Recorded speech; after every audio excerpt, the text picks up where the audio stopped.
नमस्कार मित्रांनो, तुमचे स्वागत आहे श्री स्वामी समर्थ.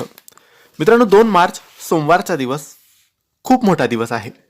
कारण या दिवशी आहे होळिका दहन म्हणजे होळीचा सण. या होळीच्या दिवशी जेव्हा होळिका दहन आपण बघायला जातो किंवा पूजा करायला जातो, त्यावेळेस आपण होळीचे पूजन करताना, होळीच्या अग्नीचे पूजन करताना हा मंत्र त्या अग्नीसमोर उभं राहून 11 वेळेस नक्की बोलावा. घरातल्या प्रत्येक सदस्याने बोलावा. फक्त पूजा करून यायची नाही, फक्त दर्शन घेऊन यायचं नाही. हा मंत्र सुद्धा बोलायचा आहे. तोही 11, 21, 51 किंवा 108 वेळेस. कमीत कमी 11 वेळेस तरी प्रत्येकाने या मंत्राचा जप करायचा आहे.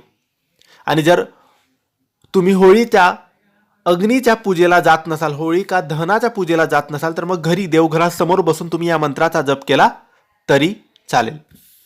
हा मंत्र होळीचा मंत्र आहे. या मंत्राने आपल्या घरातले संकट दूर होतात, आजार, रोग, व्याधी दूर होते, प्रत्येक वाईट प्रभाव दूर होतो, प्रत्येक अडचण दूर होते. महिला, पुरुष, शिकणारी मुलं कोणीही या मंत्राचा जप करू शकतात. भक्तिभावाने, विश्वासाने, मनोभावाने तुम्हाला या मंत्राचा जप करायचा आहे. हा मंत्र जप करताना डोळे बंद करून हात जोडून या मंत्राचा जप करायचा आहे.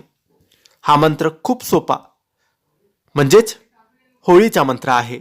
ओम होलिकाय नमः. ओम होलिकाय नमः. अगदी सोपा मंत्र आहे. या मंत्राचा जप तुम्ही होळीच्या अग्नीसमोर उभं राहून नक्की बोलायचा आहे आणि नंतर तुम्ही होळीचे दर्शन घ्यायचे आहे. अजून एक उपाय करू शकतात. आपल्या हातात पूजेचे नारळ घेऊन तुम्ही हा मंत्र बोलायचं आणि 11 वेळेस बोलून झाल्यानंतर ते नारळ होळीच्या अग्नीत सोडायचं, टाकून द्यायचं. हे सुद्धा तुम्ही करू शकता.